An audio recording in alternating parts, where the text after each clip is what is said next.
eu vou poder depois compartilhar a tela. A tela inteira é essa tela que eu quero compartilhar.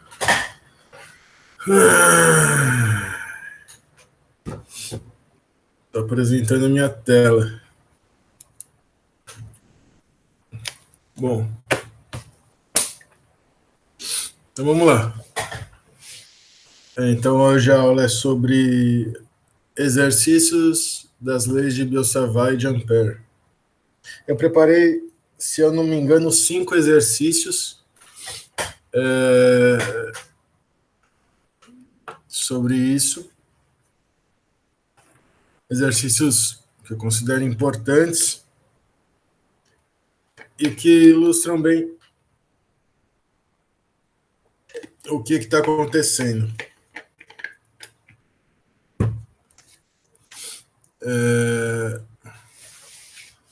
Vamos lá, primeiro, aí tem esses exercícios azulzinhos, né? Vamos lá.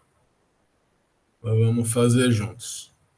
Em uma certa região do espaço, o campo magnético tem componentes na direção Z e na direção que aponta radialmente para fora,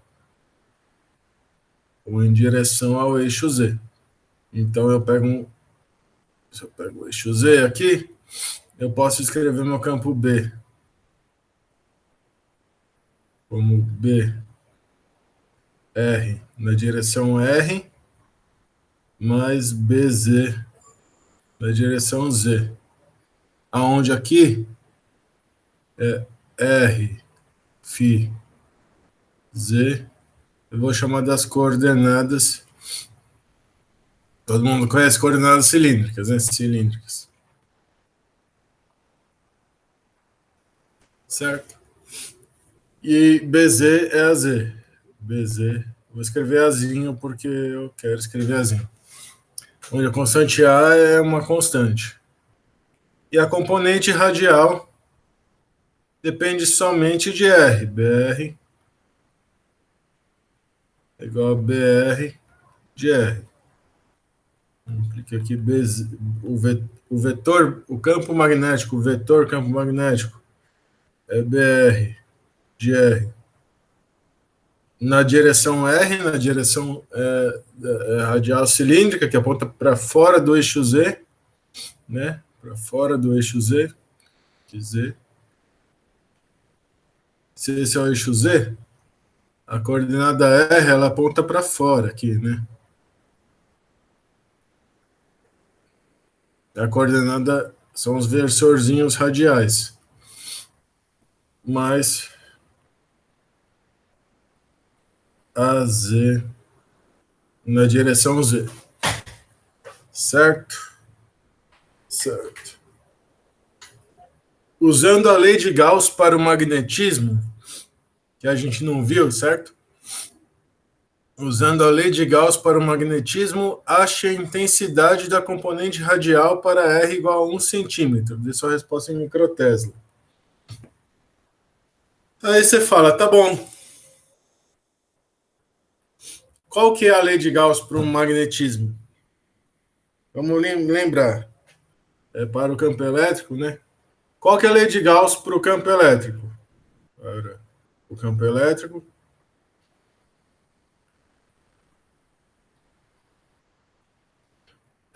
Eu sei que o fluxo elétrico sobre uma superfície fechada é integral sobre a superfície fechada de E. Vocês estão lembrados, certo? E escalar dA, né? Que é eu pego uma superfície fechada, uma integral de superfície, uma integral sobre a minha superfície fechada de E escalar dA. Isso aqui, pela lei de Gauss, é a carga interna. A minha superfície dividida por ε0. Então vamos ver o que isso significa. Olha só. Eu tenho E, campo elétrico, e o campo elétrico ele é gerado por cargas. A carga ela é a fonte do campo elétrico. Se eu tenho campo elétrico, é porque eu tenho uma distribuição de carga. Então, a integral de EdA, E escalar dA, é Q interno à superfície sobre ε0. E Q interno à superfície, o que é? É a fonte do campo que está dentro da superfície. Lembra que tinha carguinha aqui? É uma superfície estranha. Aí tinha uma carguinha aqui. Se eu tenho uma carguinha aqui, as linhas de campo estão para fora. As linhas de campo cruzam a superfície para fora. Se eu tenho uma carguinha aqui fora, as linhas de campo dela cruzam a superfície inteira. Então, ela entra e sai da superfície. Então, se a carga está fora, ela entra, cruza e sai. Então, se a carga está fora, ela não contribui para o fluxo. Se a carga está dentro, existe uma fonte de campo elétrico, ou seja, de onde o campo elétrico surge. Então, essa linha começa dentro, a linha de campo começa dentro da superfície. Aí você está criando linhas de campo dentro da superfície, ela vai cruzar, o fluxo vai ser positivo. Só que para o magnetismo isso não acontece. Fato experimental.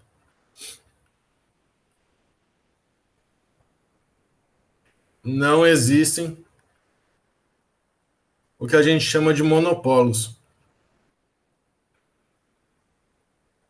magnéticos. Ou seja, cargas magnéticas.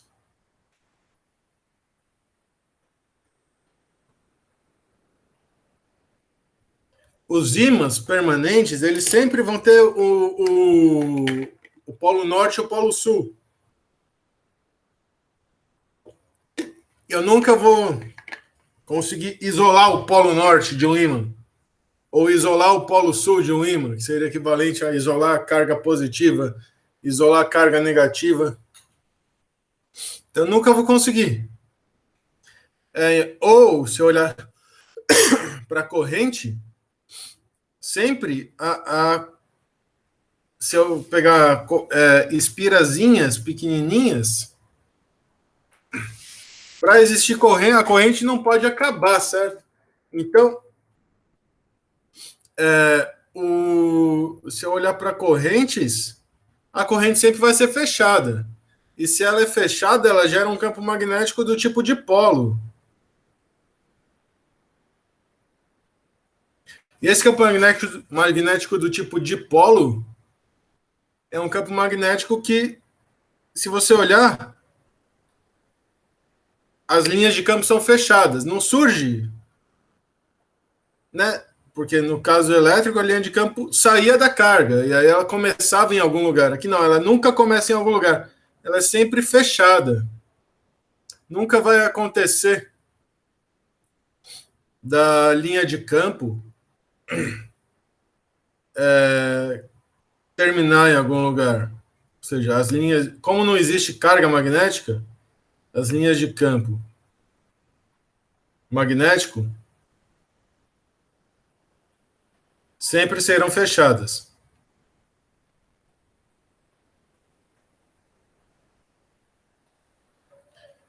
Pois não há fontes de onde a carga aparece, né? Não há fontes.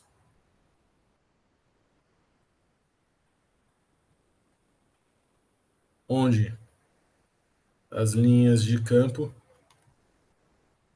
A estrutura básica é o dipolo, não é o monopolo. Campo. Começam ou terminam. Ou seja, não tem carga magnética. Então, assim, para uma superfície fechada,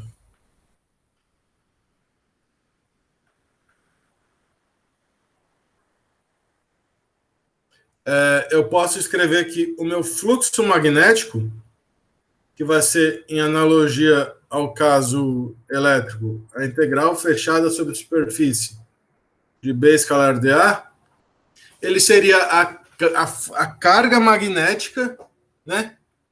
Ele seria a carga magnética interior à minha superfície dividido por alguma constante.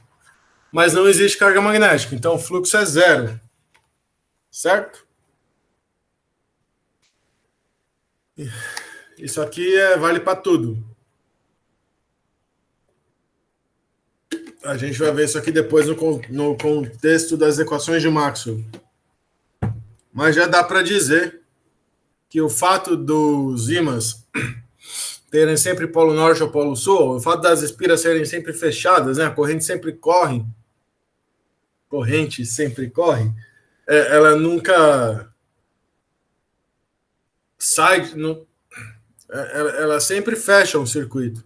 Então não existe uma fonte do campo magnético, uma fonte estática. Então o fluxo do campo magnético é zero. Se o fluxo do campo magnético é zero, eu tenho uma relação agora, se eu pegar uma superfície adequada. Como eu sei que B de R, como eu sei que B é BR na R mais BZ na Z, eu sei que o problema tem uma simetria cilíndrica, uma simetria em torno do eixo Z. Então, o ideal seria pegar coordenadas cilíndricas. Nas coordenadas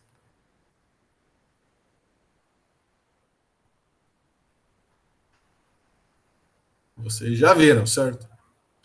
R φ Z, onde R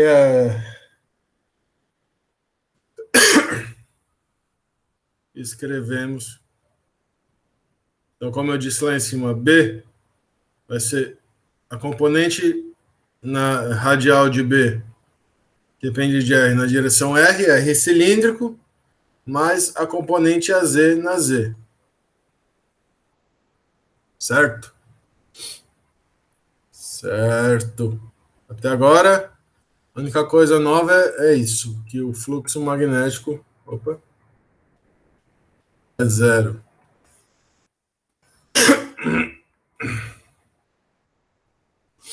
E aí agora a gente vai calcular isso, certo? Vamos considerando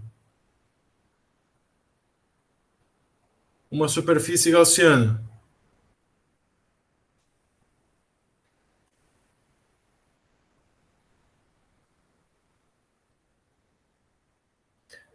Cilíndrica. Porque o problema é ter simetria cilíndrica, certo? De comprimento. L, né? Centrada no eixo Z.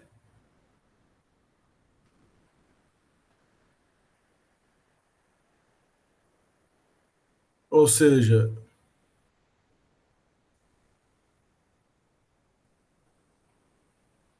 se eu pegar uma superfície desse tipo, eu vou desenhar o eixo Z aqui. Eu vou pegar uma superfície assim. Faz isso. Aqui. Aí ela tem aqui um negócio que fecha, né? Um cilindro. Onde essa distância aqui, né? É L, certo? Então, se aqui é Z0, aqui é Z0 mais L. E com um raiozinho R. Certo? Centrada no eixo Z, com um raio R, temos. O que a gente tem? Olha só, o meu B é BR na R mais AZ na Z. Então eu vou calcular o meu B em algum. Eu quero saber quem é BR. Eu quero saber quem é esse cara, BR. Então eu vou pegar uma superfície gaussiana, por quê? Porque aí em cima aqui eu vou conseguir calcular o meu fluxo nessa superfície de cima, nessa superfície de baixo, que vai depender da componente Z. E aí o fluxo, né, atravessando essa superfície, a parte circular do cilindro, né, é o produto escalar de B escalar de A, vai ter BR. Então eu vou. E o fluxo total é zero. Então isso é uma equação para mim que escreve BR em termos de BZ, no caso das minhas funções, das minhas constantes aqui. Então zero é igual a integral fechada de B escalar de A. E aí eu vou pôr aqui numerinhos, certo? Eu escolhi numerinhos. Eu vou chamar essa superfície aqui de 1, essa superfície aqui de 2 e essa superfície aqui de 3. Ou seja, 1 é a tampa de baixo, 2 é a tampa de cima e 3 esse negócio que faz assim. É a parte cilíndrica do cilindro. Isso aqui vai ser integral em 1 de B escalar de A, mais a integral em 2 de B escalar de A,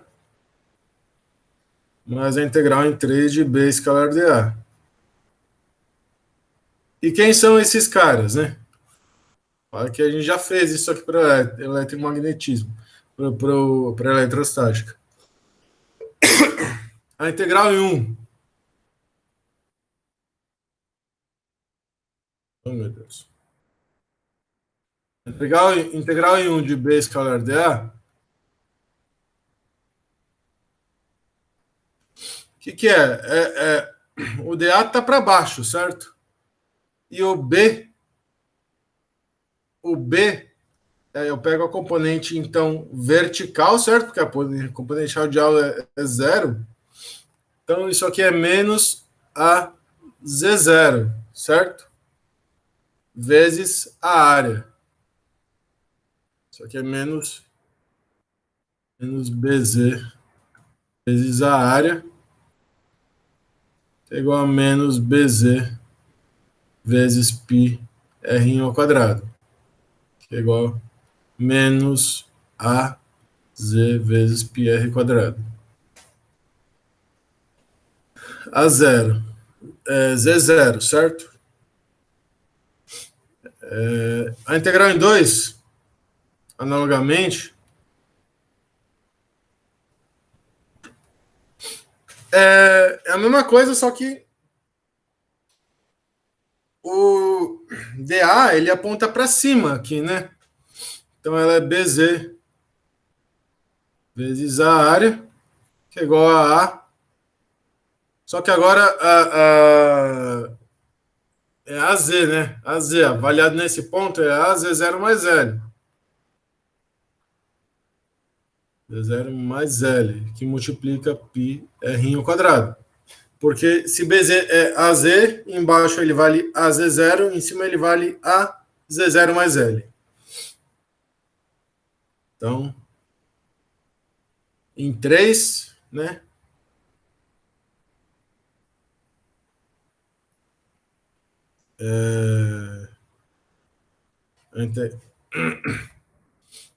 Eu vou copiar isso daqui para a próxima lousa,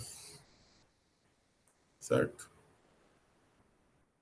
Próxima lousa, não, próxima lousa, por isso aqui. Eu vou voltar, eu vou tentar copiar esse meu negocinho aqui. Achei bonitinho. E aí?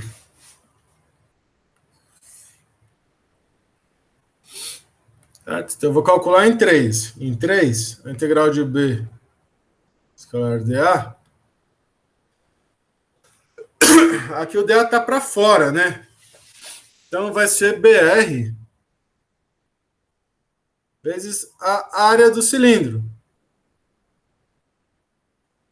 2πr vezes L. Certo?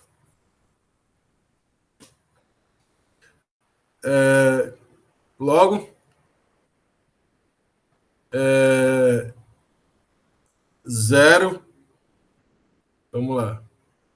Zero é igual a integral de B escalar dA, porque sobre a superfície fechada, porque o fluxo magnético é zero, não existe carga magnética, que é igual a integral em 1 de B escalar dA, mais integral em 2 de B escalar dA, mais integral em 3 de B escalar dA, certo? Então, zero é igual a menos a Z0 πr quadrado, mais a Z0 mais L πr quadrado, mais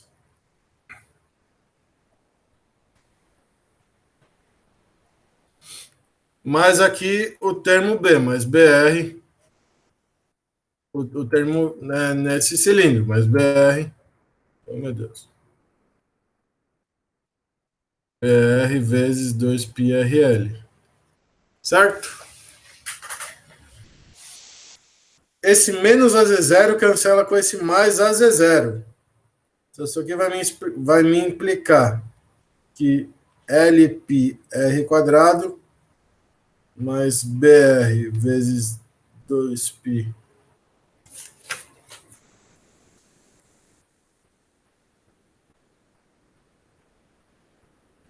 RL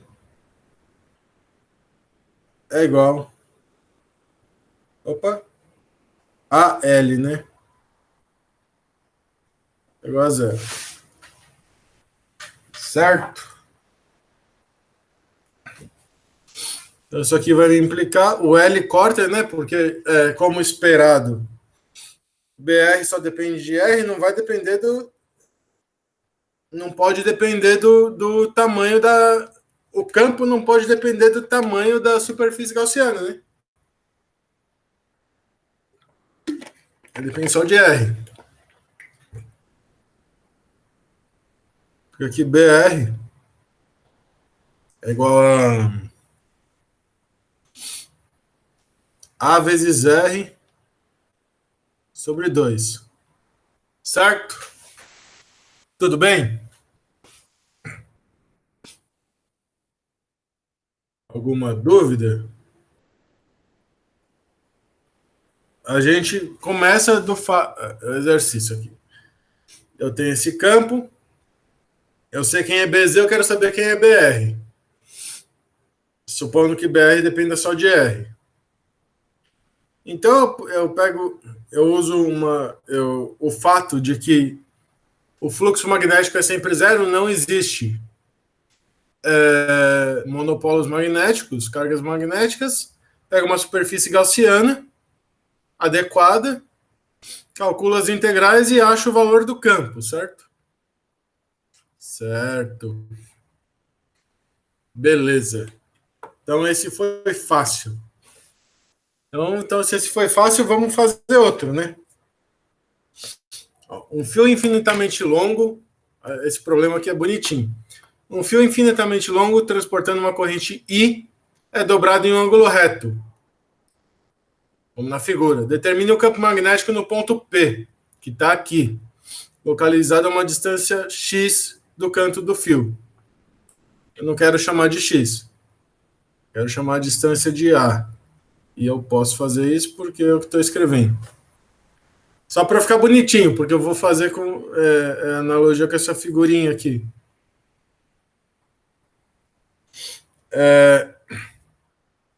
São dois trechos, certo? Pego um e dois. Aí como é que resolve o problema mesmo quando eu tenho um negócio assim? Lei de Ampère não é muito útil porque não tem simetria, né? Se não tem, aí a gente tem que partir para Biot-Savart, não tem jeito. Então eu vou aplicar Biot-Savart, vou aplicar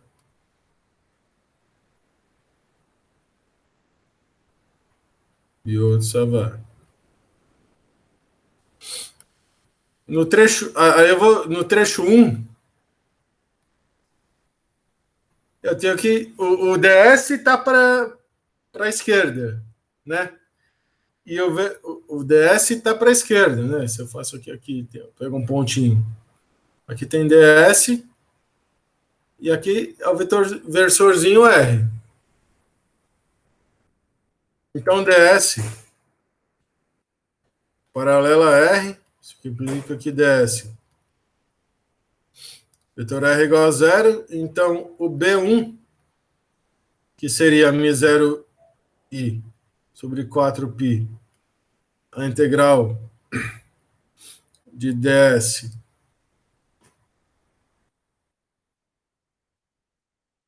vetor módulo chapeuzinho versor sobre r quadrado é zero, porque a integral é zero.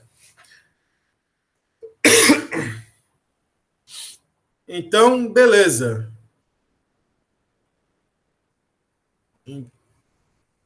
Opa. Então, beleza.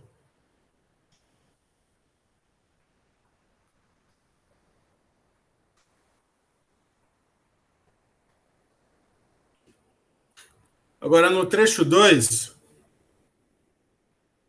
a gente resolveu lá passada, né? No trecho 2. Olha para essa figura aqui.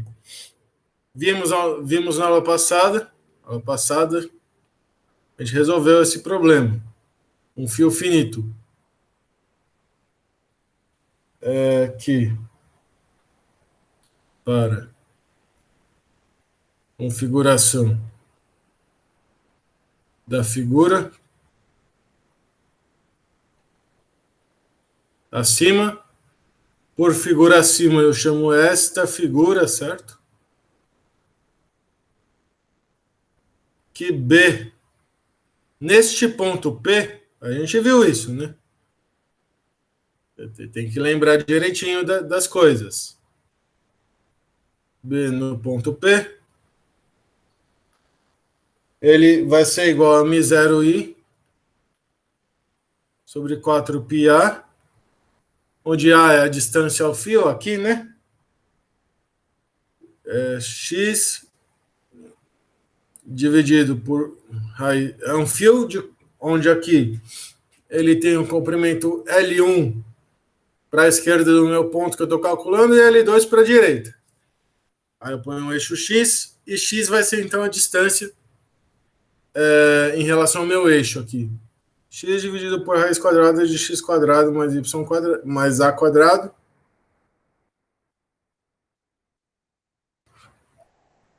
entre menos L1 e L2, certo? A gente viu essa fórmula, certo? Menos L1 e L2. A gente viu essa fórmula. Opa.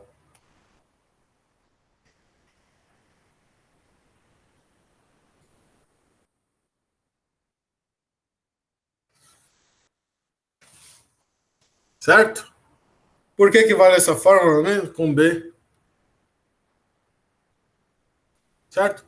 ds vetor R, pela regra da mão direita, está para fora da folha, certo? Para todos os pontos aqui. Voltando para fora da folha. Então, eu tenho o campo magnético. Eu tenho o campo magnético de um fio finito avaliado em um ponto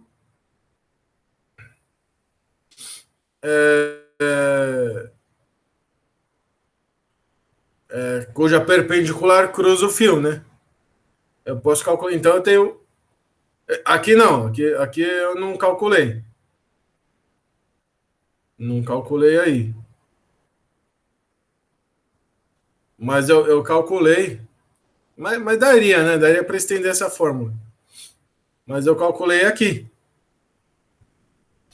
Nesse ponto. Em qualquer ponto que esteja na perpendicular com o fio, eu sei o meu campo. Certo? Como é que a gente fez isso? Lembrando. A gente fez que ds vetor R é dx, né? ds vetor R seno de θ, né? E ds vetor R está na direção K. Vou desenhar aqui I. J, K, certo? Na direção K. E seno de θ, se olhar aqui, é A dividido pela hipotenusa, né? É A dividido por raiz quadrada de A quadrado mais X quadrado. Então, ds vetor R dividido por R quadrado, que é o que vai aparecer dentro do meu campo magnético, vai ser A dividido por A quadrado mais X quadrado é 3 meios, né? Certo? O R é isso. R é A quadrado mais X quadrado. Dx na K. Então, meu B vai ser μ0i sobre 4π vezes a integral menos L1 até L2 de A, vantagem da lousa não ser de verdade. A integral disso daqui, olha que belezinha. É a integral disso daqui dx. E ele está na direção K. Né? Não é uma belezinha? É uma belezinha. E aí, o que a gente fez?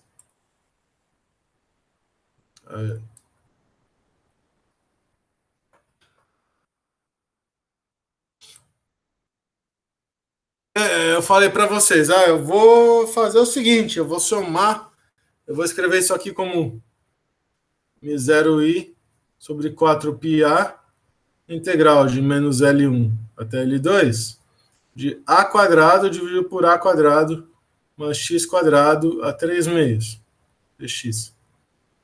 E aí eu vou somar e subtrair x quadrado. Quando eu somar e subtrair x quadrado, eu vou ver que as coisas se cancelam e aparece para mim uma derivada total.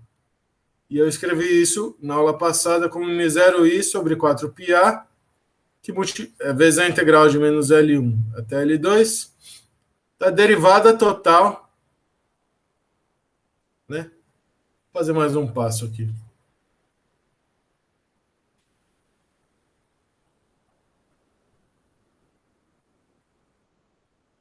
A integral de menos L1 sobre L2, A quadrado mais X quadrado dividido por A quadrado mais X quadrado a 3 meios, né?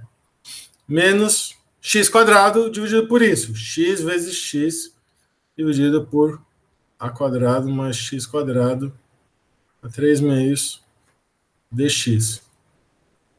Isso aqui vai ser igual μ0i sobre 4πa, integral de menos L1 até L2, de 1 sobre raiz quadrada de A quadrado mais X quadrado, menos X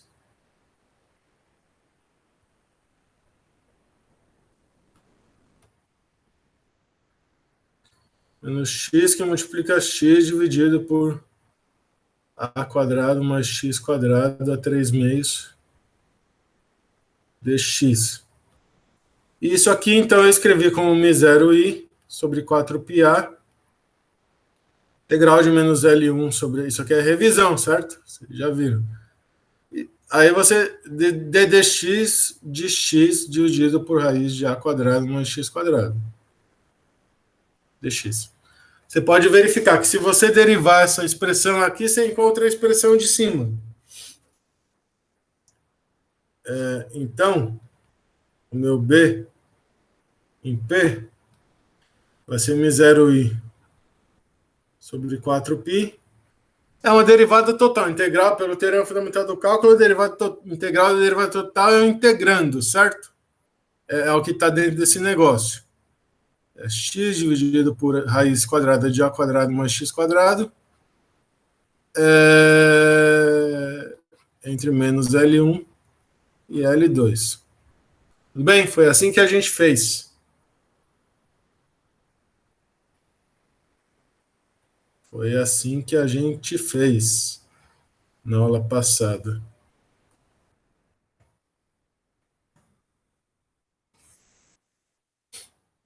Aqui é A. Então, A, tudo bem? Tudo bem aqui? É a dedução dessa fórmula? Isso aqui vale para um fio finito. Aqui vale. Vou voltar. Isso aqui vale para um fio finito. De tamanho L1 mais L2.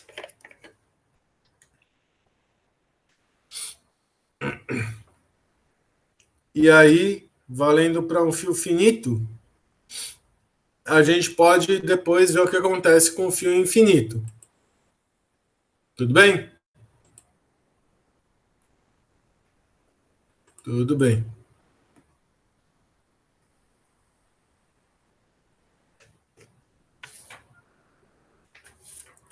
Por que que eu estou fazendo isso? Porque aqui, o... esse aqui eu já fiz, mas aqui eu tenho um fio infinito, certo? Então, nesse ponto aqui do fio infinito, eu consigo calcular o campo, certo? Se eu olhar aqui o meu desenho anterior, eu consigo calcular o campo. É só fazer L2 igual a zero, certo? No meu problema. E L1 indo para infinito. Ou seja, um fio infinito para lá. Porque esse ponto ainda vai estar cruzando, só que bem na tangente, né? Vai estar cruzando o meu fio. Certo? Então, B.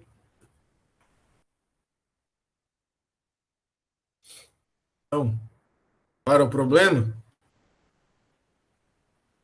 nosso problema, fazendo. O que eu tenho que fazer aqui? Tem que fazer L2 igual a zero, certo? L2 igual a zero. E L1 tende a infinito, né? É como se eu olhasse aqui, eu faço o L2 igual a zero e o L1 tende a infinito. Então é como se eu tivesse o ponto P e o fio semi-infinito para a esquerda. Tudo bem? Então aqui B no ponto P vai ser μ0i sobre 4π. É...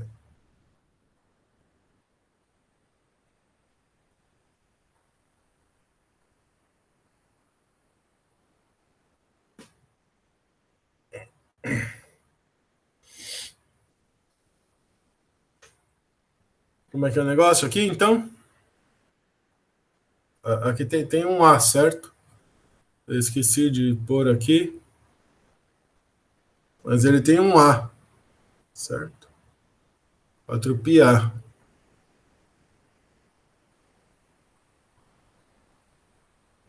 Zero i sobre 4πA é x é zero. L2 igual a zero é zero menos infinito. Tomar o limite dessa expressão aqui, quando se x é muito maior do que a, isso aqui é a raiz quadrada de x quadrado. Então, o limite dessa expressão aqui, quando x tende a menos infinito, é menos 1. Certo? Então, isso aqui é vezes 1. Tudo bem? Saber se está tudo bem.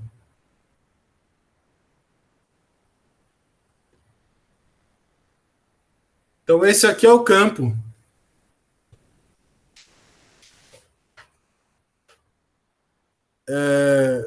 magnético nesse ponto. E para onde que ele aponta? Põe a regra da mão direita, aponta para dentro da lousa. Apontando para dentro da folha. Certo? Então, aqui eu tenho aqui, então eu vou ter aqui o B de P. Tudo bem?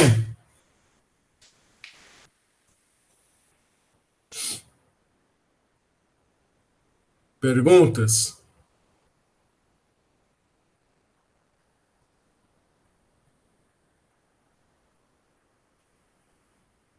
Então tá bom. Note que aqui, se você.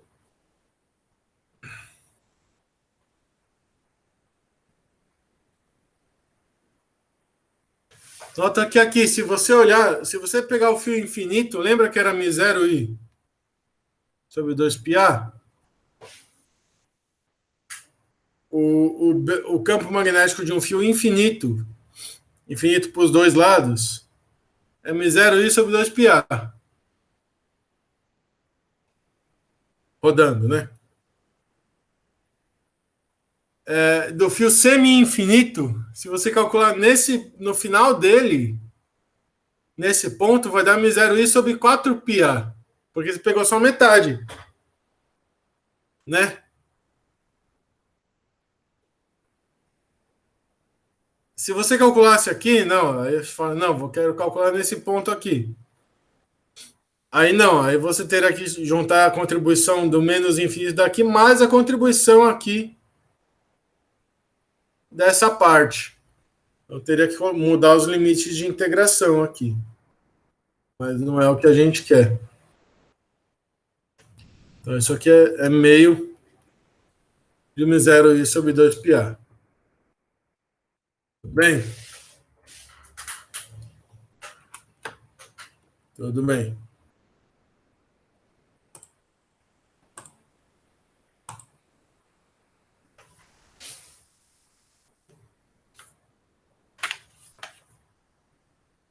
Tem um outro exercício bonitinho aqui.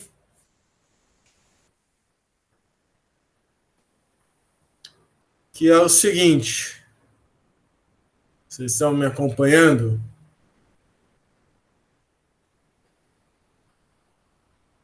Entendeu direitinho o outro? Um condutor consiste em um anel circular de raio R e duas seções longas e retas, como mostrado na figura. O fio está no plano do papel e transporta uma corrente I. Qual é a direção do campo magnético? Eu quero calcular o campo magnético aqui no centro. Então, qual é a direção do campo magnético no centro do anel? Encontre uma expressão para o módulo do campo magnético no centro do anel. A corrente vem aqui, o fio faz isso e faz isso. Certo? É isso que está falando. Então é como se eu tivesse uma corrente passando aqui, né? Nesse fio, é como se eu quebrasse o fio em dois. Aqui passa uma corrente I e aqui passa outra corrente I, que é a mesma corrente. Mas é como se eu olhasse separadamente para o problema. Podemos dividir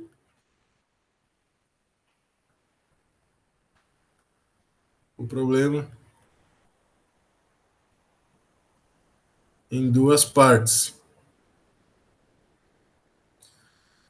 Eu calculo o campo magnético de um fio infinito mais o campo magnético devido a uma espira. O campo magnético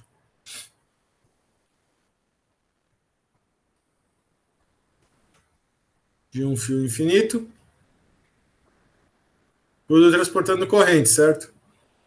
Mais o campo magnético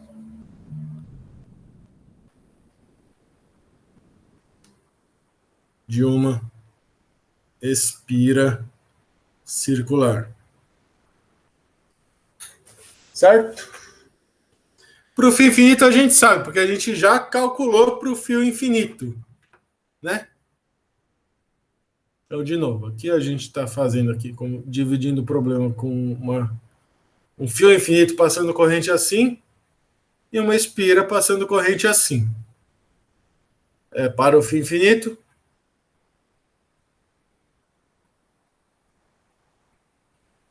que é o azulzinho. Eu sei, se essa distância é R, eu sei, né? Se eu colocar aqui um sisteminha de eixos,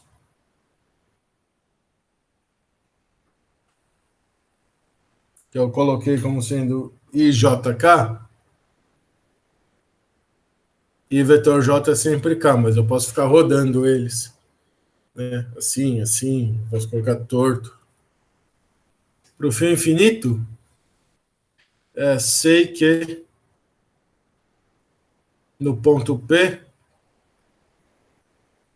eu sei que o campo magnético em P, ele vai ser μ0i ao fim infinito, certo? Então, μ0i sobre 2πr. Isso eu sei. Em que direção? A corrente está passando para cá, certo? A corrente está passando para cá. Então, se eu pôr a mão direita ali, e vocês estão vendo como esquerda, mas se eu ponho a mão direita e giro, né? Ele vai entrar na lousa, o campo magnético. Certo?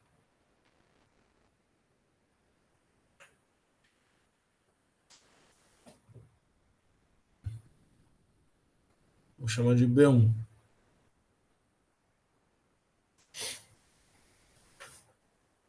Ele vai entrar na lousa, por causa da regra da mão direita. Agora, já para espira circular, já para espira circular, é mais fácil usar Biot-Savart, né? Por quê? Porque ds vetor R é fácil de calcular, ds vetor R, eu vou ter o ds, eu vou ter o R, ds vetor R vai estar sempre na mesma direção, que é menos K. Eu sei que ds vetor R é dl, que é o elemento de comprimento ao longo do fio, a menos K. Vai implicar que o B2 de P, devido à espira circular, vai ser μ0i sobre 4π, a integral de ds vetor Rzinho sobre R quadrado. Isso.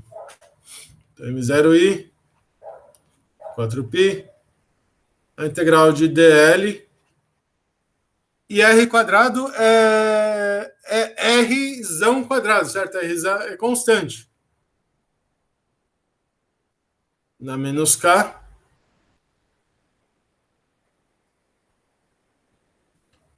que isso aqui então vai ser μ0i sobre 4π R vezes a integral de dl, a menos, né?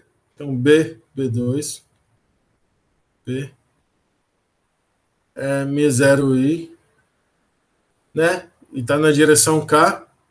Isso aqui, integral de dl é o comprimento do fio, é o perímetro do círculo, 2πrzão. Então, isso aqui é μ0i πr quadrado, certo? Sobre 2r.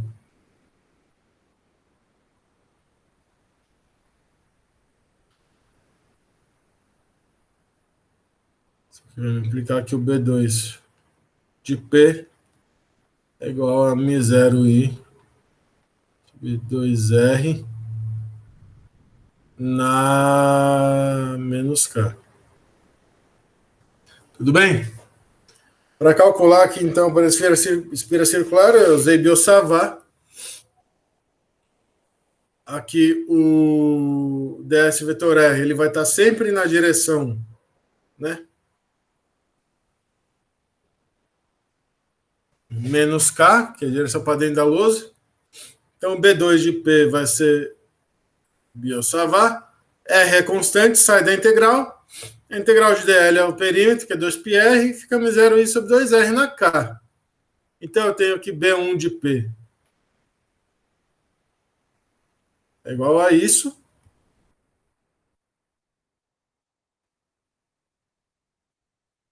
é o do fio infinito, e B2 de P é igual a isso, que é o da espira, avaliados no ponto P. Então daqui segue que o B no ponto P, campo total é B1 de P mais B2 de P. Então B de P, né? Se eu olhar aqui para a minha expressão, é μ0i 2R, que multiplica 1 sobre π mais 1 na menos K, certo? Para dentro da lousa. Campo magnético, esse ponto ele está para dentro. Tudo bem? Tanto o campo magnético do fio quanto o campo magnético da esfera estão para dentro. Tá certo. Tudo bem? Então, tudo bem. Aqui, então, o que aconteceu foi que dá para dividir o problema em problemas menores que eu sei calcular. Seria muito ruim parametrizar essa volta estranha. Então, eu quebro num fio infinito, mais uma espira circular. Eu aplico o Biot-Savart, poderia calcular de alguma outra maneira? Poderia, né? Pela lei de Ampère, o negócio vai estar. Mas pela lei de Ampère, eu acho que fica mais complicado. Eu acho que é assim mesmo que é a melhor maneira. Da maneira que eu vi, né? Tem várias maneiras de calcular, cada um calcula. Tem até várias maneiras certas, né? Então tá bom. Alguma dúvida, gente? Acompanhando direitinho?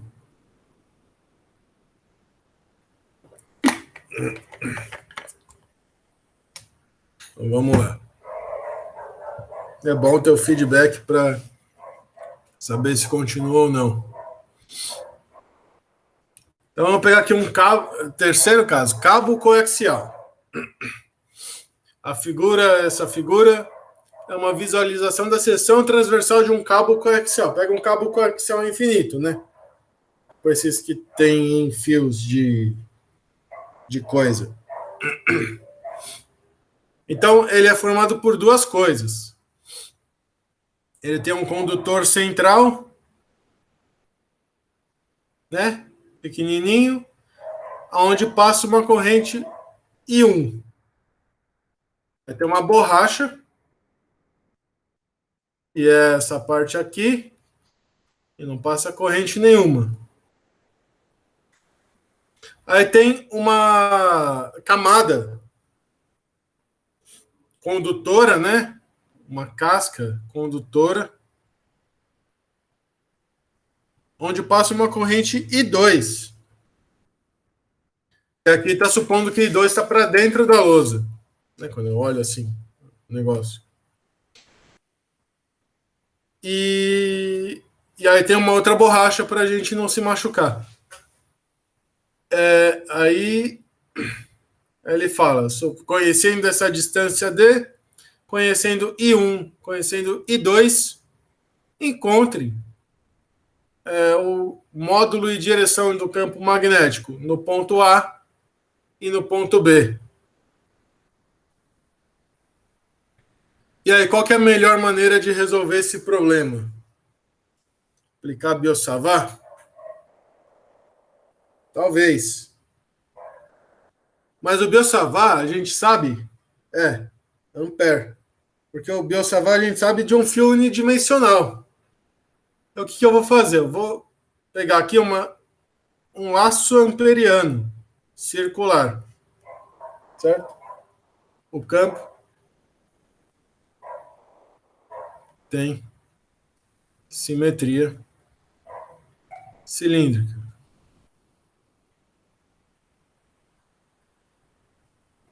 B igual a B. Na direção φ, onde a direção φ eu escolhi sendo aqui para cima. A direção φ, em cada ponto, a direção φ é tangente, certo? Aqui é assim, aí aqui é assim, aí nesse ponto é assim, nesse ponto é assim, essa é a direção φ. Então, dado um laço amperiano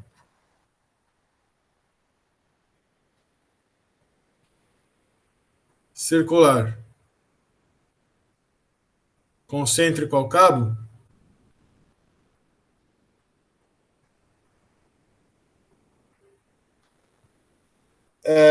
orientado no sentido anti-horário da folha, né?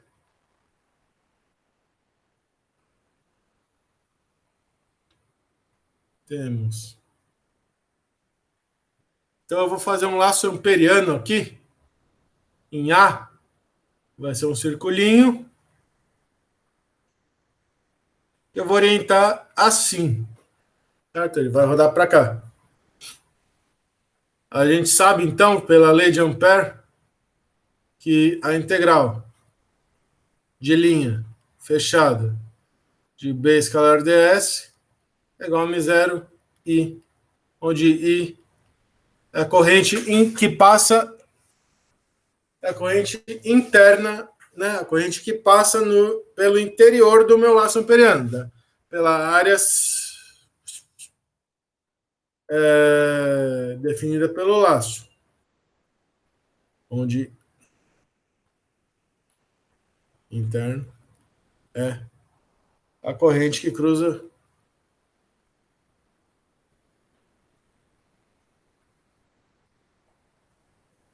o interior do laço. Tem gente que chama de linha amperiana, círculo amperiano, sei lá. De laço porque me ensinaram como laço. Então, se eu olho aqui, o ds também é um dl na φ. E o b é um b na φ.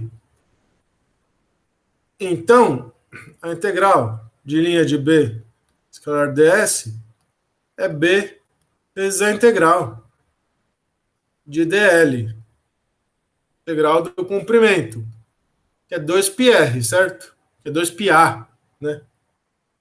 Igual a b vezes 2πr, né?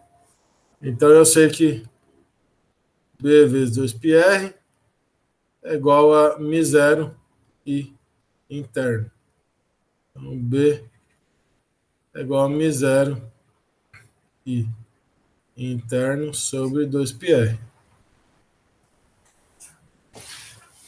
Então vamos lá.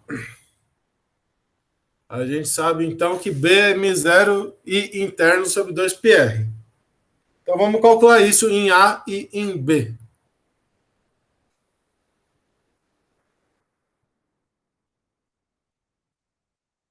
No ponto A,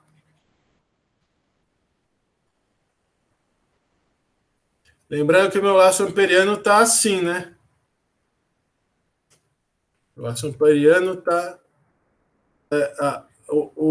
ele está nessa direção aqui, nesse sentido.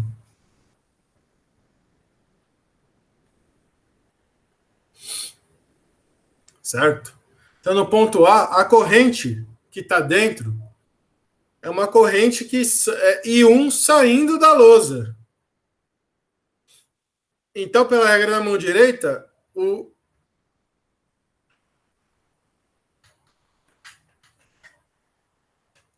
I1 é uma corrente positiva saindo da lousa. Então, no ponto IA, o meu I interno é I1, certo?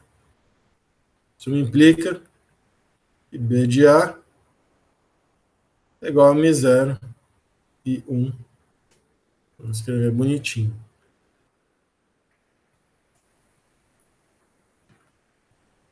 B de A, M0 e 1 sobre 2πA. Que aponta para onde, certo?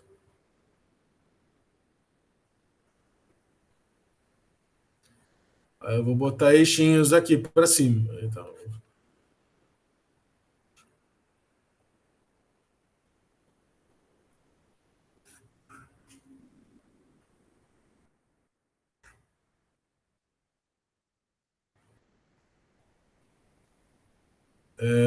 eu vou colocar eixinhos aqui. I, J, K. Então, em A, no ponto A, o campo magnético está para cá, né? Porque ele está no mesmo. E um é positivo, ele está no mesmo sentido do meu DS. Então, B de A, ele está para cima. M0 e 1 na K. Certo? Agora, no ponto B.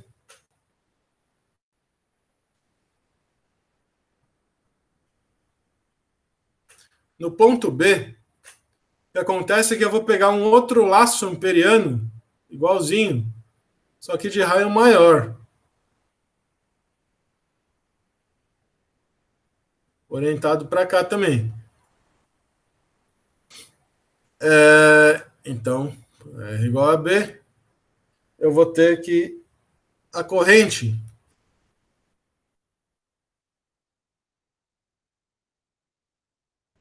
Quem vai ser a corrente interna?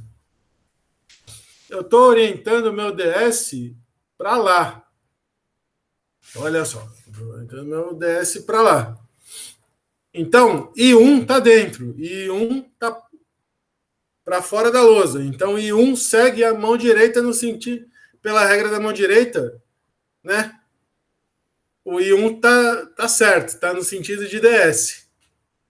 Está no sentido que eu estou percorrendo. Agora tem uma outra corrente que passa, que é I2. Que é essa corrente aqui. E pela regra da mão direita também, ela está para dentro. Então, I2 está no sentido contrário em que eu estou percorrendo a curva. Então, o I1 contribui positivamente, porque ele está, pela regra da mão direita, dando o mesmo sentido que a curva. Mas o I2 contribui negativamente, porque ele está no sentido contrário à curva. Vou implicar aqui o meu B em B, Bzão em Bzinho, é M0 que multiplica I1 menos I2 sobre 2πB na K. Tudo bem? Mas, se olhar o problema aqui, I2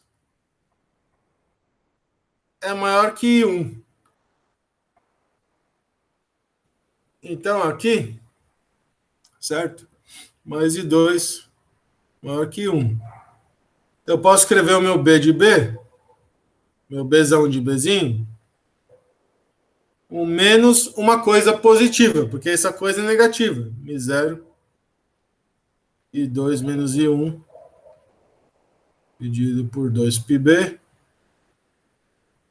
na K. Tudo bem?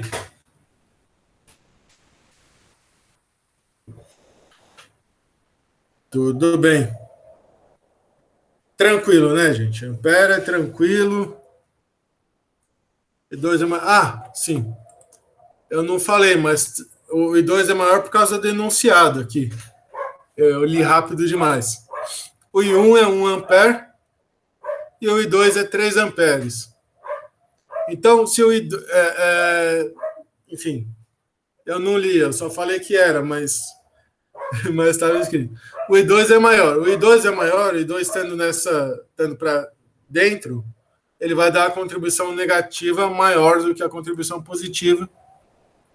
E aí, quer dizer, esse termo aqui vai ser positivo Beleza? Então, beleza. Então, aí eu tenho uma última coisa para falar. Essa coisa para falar é meio controversa, mas é essa daí, ó. O modelo portátil de acelerador de projéteis consiste em dois trilhos horizontais paralelos e longos,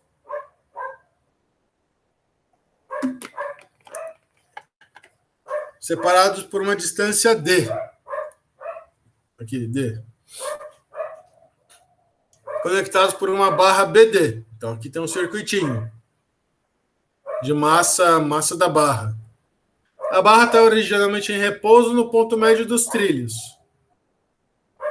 e está livre para deslizar sem atrito. Certo? Quando a chave é fechada, né, forma-se rapidamente uma corrente elétrica no circuito.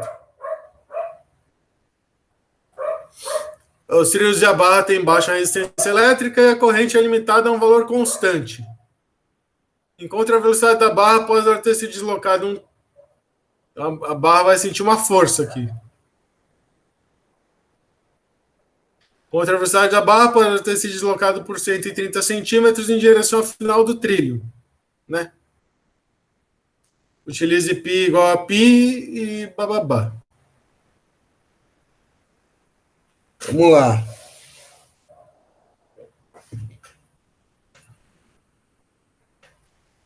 Barra está geralmente em repouso no ponto médio dos trilhos. Está livre para deslizar sem atrito.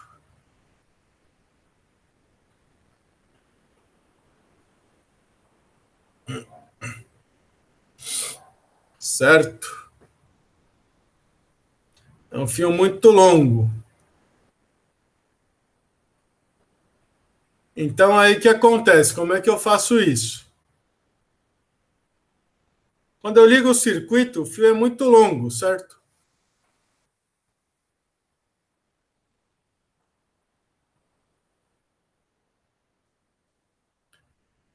Isso aqui não faz parte do circuito, certo? Isso aqui não passa corrente aqui quando eu ligo. Quando eu ligo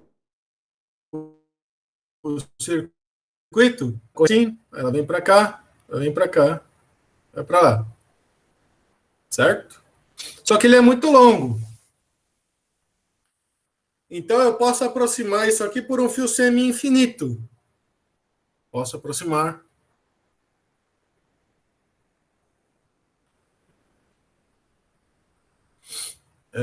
Cada trilho por um trilho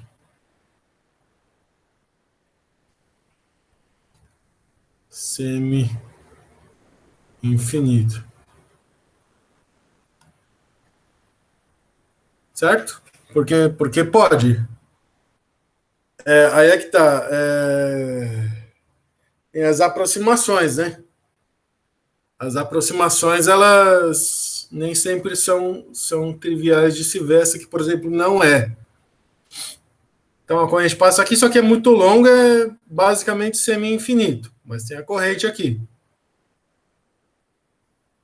E a gente viu no primeiro exercício, para um fio semi-infinito,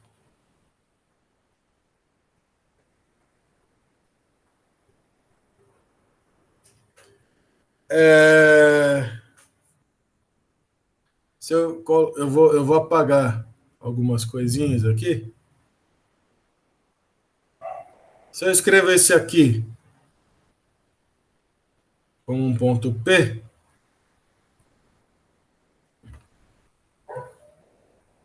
então aqui B de P é M0 I 4π a distância, né?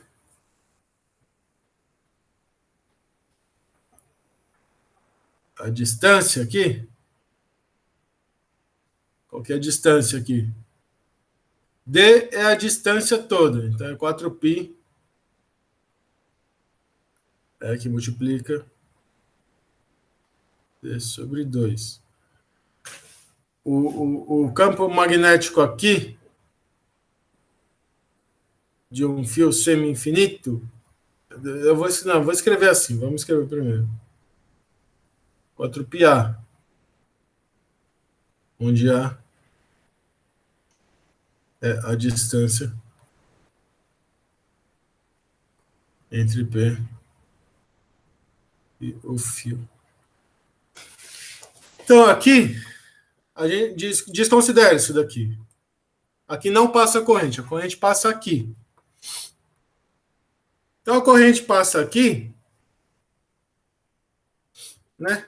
E passa aqui também, mas ela passa aqui. Então, aqui, isso aqui gera um campo magnético de um fio que é muito longo, então eu digo que é semi-infinito. E eu sei o campo magnético do fio semi-infinito. E eu sei a direção é dada pela regra da mão direita. Então vamos lá. Então aqui está passando uma corrente I. Aqui para o outro lado está passando em AB e ED. AB e ED. Entre AB e ED os campos se anulam? Você diz, nesse ponto aqui o campo se anularia? Essa é a pergunta? Isso. Na verdade, não, né? Porque a corrente, ó, a gente vai chegar aí, ó. Uma corrente está para cima, tá, certo? Aqui a força, a fonte tá mais para cá e menos para cá, certo? Então a corrente está passando no sentido horário aqui. Pela regra da mão direita, né? E que diz a regra? Põe a mão direita ali nesse negócio que gira aqui.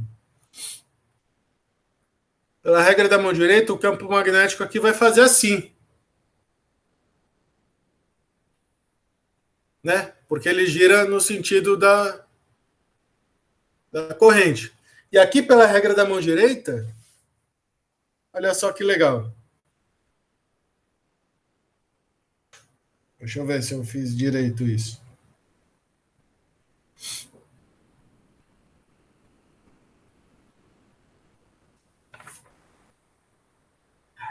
Eu fiz direito isso? Aqui, pela regra da mão direita, o campo vai fazer assim, ó.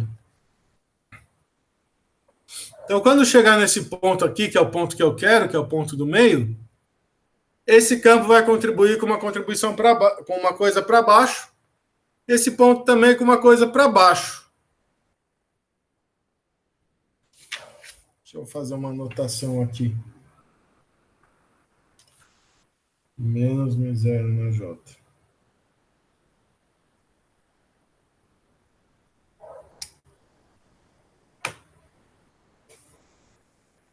Então, aqui, o campo magnético vai se somar.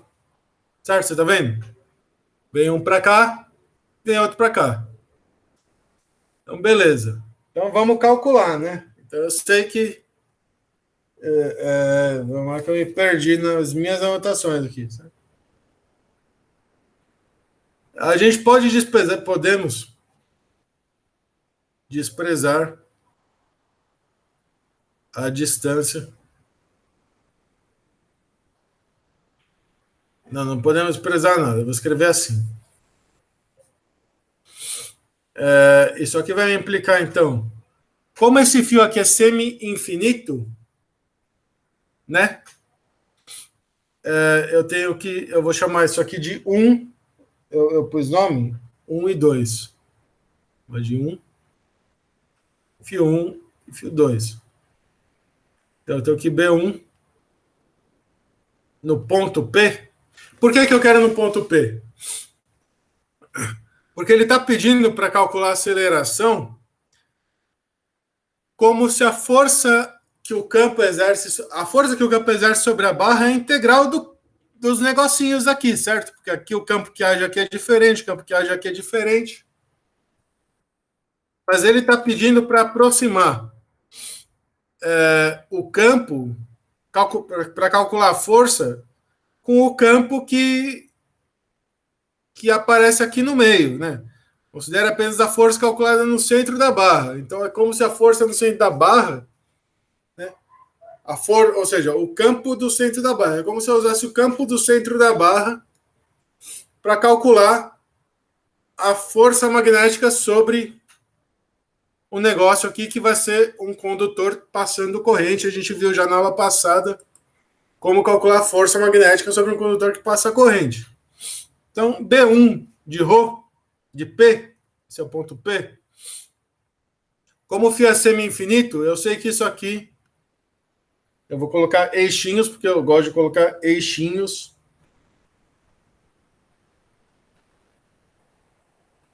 Para não me atrapalhar. Porque se não se refere para dentro, para fora, para baixo, é ruim escrever. B1 de P, então é Mi0.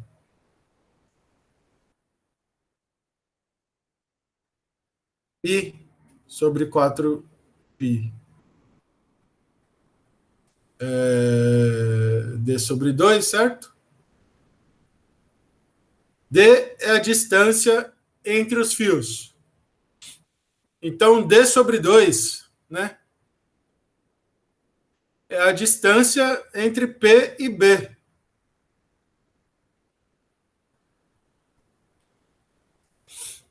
E aí ele está na direção menos J, né? É menos isso na J. Certo?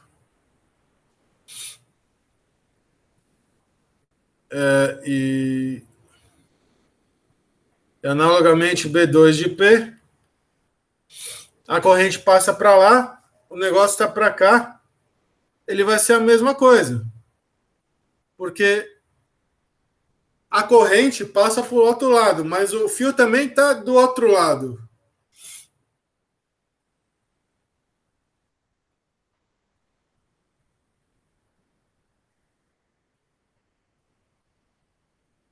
Porque a corrente vai passar para o outro lado. Mas o fio também está do outro lado de P. Então, pela regra da mão direita, também vai entrar. O B ele vai estar para baixo também, esse B2. Então, o que acontece? Isso aqui implica que B. P total é B1 P mais B2 de P, que é igual a menos Mi0I sobre 2π, né? Porque eu estou multiplicando por 2, 2π D sobre 2 na J. Isso implica que B de P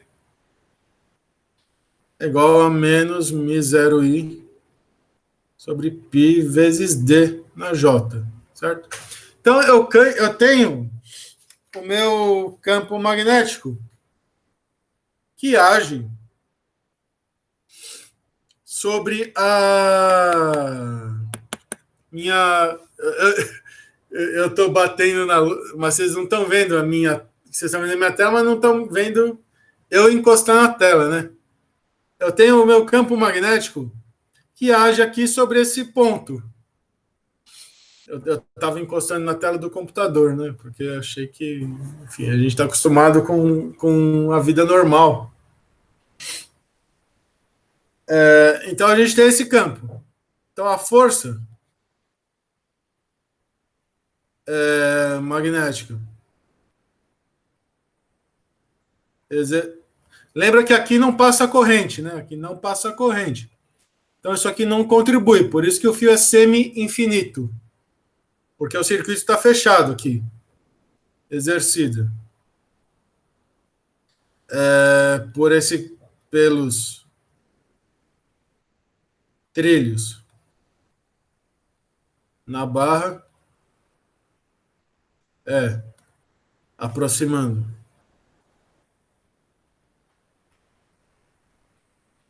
B igual a B de P. Ou seja, aproximando que o campo magnético em todos os pontos é B de P, certo? Porque o campo magnético aqui e o campo magnético aqui, eles são diferentes. que varia com 1 sobre a distância, né? Mas aí ele não quer. Ele falou, não, mas não é para você fazer isso. Para você pegar esse campo magnético aqui e calcular como se ele fosse o mesmo ao longo de toda a barra. Eu queria meu desenhinho.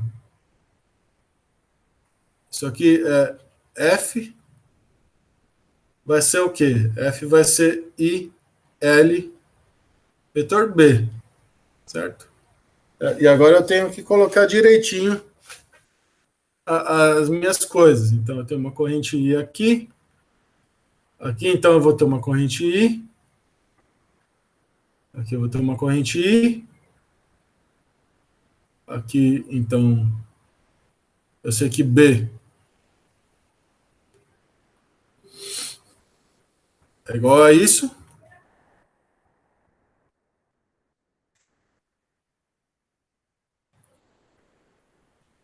E L, o que é L? L é isso aqui é um condutor reto, né? Tipo um fio reto. Então, L é um vetor que tem o tamanho do comprimento do fio, que no caso aqui do comprimento do condutor é D, segundo o exercício. Eu vou copiar os meus eixinhos. Alguma coisa, esse negócio tem que deixar eu copiar.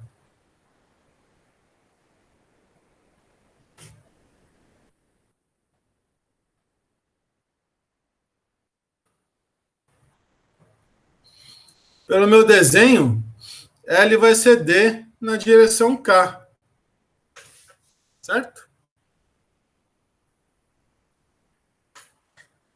Certo. Então eu sei calcular F, né? Então F igual a I menos, né? Menos I D mi 0 I sobre π. D L vetor B. Então é K vetor J. Certo? Então F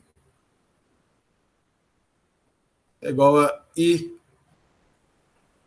D mi 0 I dividido por πd J vetor K.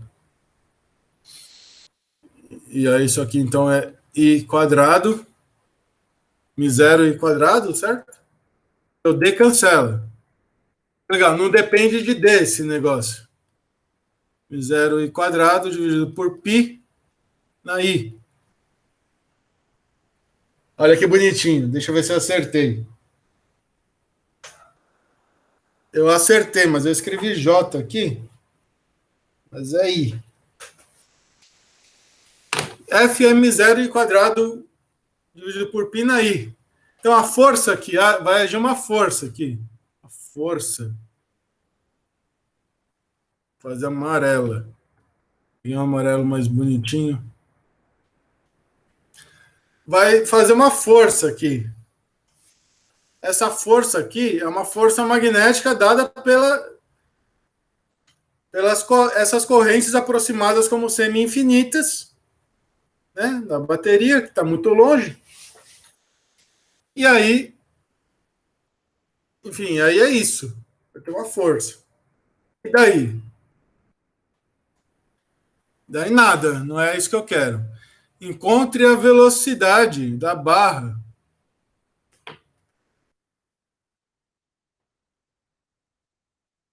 após ela ter se deslocado por 130 centímetros em direção ao final do trilho. Então, se a barra fizer sofrer um deslocamento.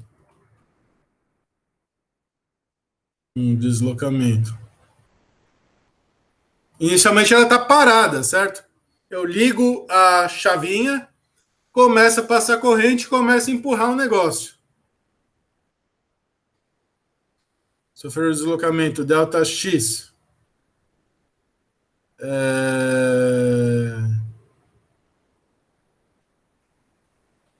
delta x, qual a velocidade delta v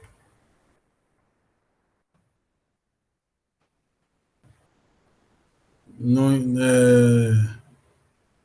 no mesmo instante.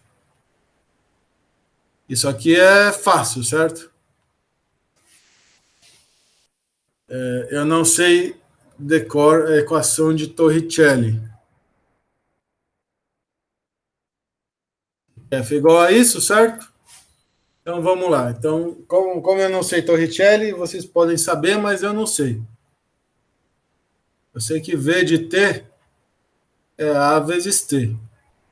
Não, primeiro vai lá. F. F.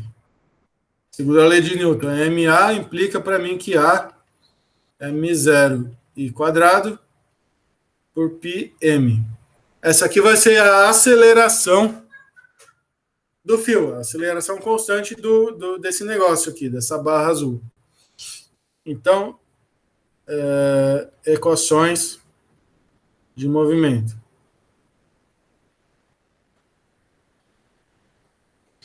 Eu sei que V de T é AT e X de T, X0, mas é meio de AT quadrado, certo? Que eu vou chamar de delta X.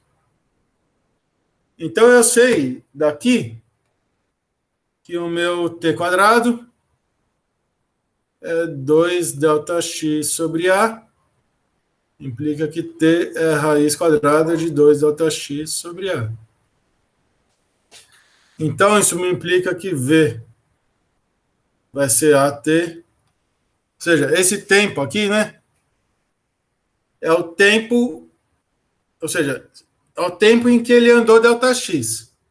E aí, então, esse tempo em que ele andou delta X vai corresponder a ele ter uma velocidade V, que é a T, que é raiz de 2AX, delta X. Achei minha velocidade. V é igual a raiz quadrada de 2μ0 e quadrado delta X dividido por πm. Olha que bonitinho. Certo? Deu para entender as aproximações? Todo negócio segue de você aproximar o fio. Vamos voltar para cá. De você aproximar o fio muito longo por um fio semi-infinito. Como se a bateria aqui, como se a bateria tivesse no infinito. Essa bateriazinha. É como se ela tivesse no infinito, porque o fio é muito longo. E por que semi-infinito? Porque não é infinito. Semi-infinito porque ele para aqui, né? Para ele ser infinito, teria que continuar, né? Ele teria que ser ele teria que a corrente teria que passar no fio inteiro, do que eu estou chamando de menos infinito, muito longo para lá, até muito longo para a direita. Só que muito longo para a direita não tem, porque existe o trilho, mas a corrente ela não passa lá. A corrente ela passa nesse pedaço aqui. Ela não passa nessa direção, ela passa até a barra. Então, dá para considerar ele sendo infinito no sentido para a esquerda, no sentido da fonte. Tudo bem? Você vai lá, você calcula o campo, você faz o produto vetorial, você calcula a força, e com a força constante você obtém as equações de movimento e acha a velocidade em função de ΔX. Por quê? Porque a força é constante. Porque se é infinito, se eu andar um pouco, continua infinito. Né? Eu andei para cá agora. Mas ele continua sendo infinito. Então a força que... Então o campo aqui é igual ao campo aqui. porque é o campo de um fio infinito, meio semi-infinito. Tudo bem? Então, tudo bem. Então, é isso.